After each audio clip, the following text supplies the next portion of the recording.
Net 'n vinnige enetjie vanmiddag. Het jy geweet dat jy nie jou 8 tot 5 hoef te los om 'n tweede inkomste te maak nie?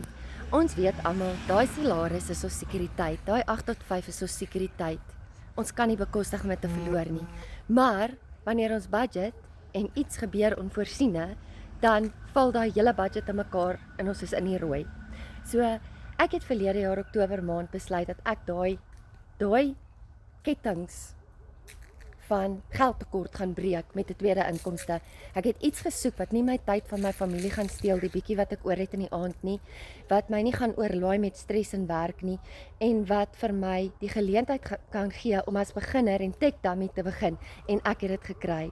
Nou verdien ek in dollar, een keer uitgawe aangegaan, en nooit in my lewe is daar verdere onkostes weer nie. Nooit is daar enige uitgawes wat ek moet betaal elke maand nie. Ek verdien net in dollar.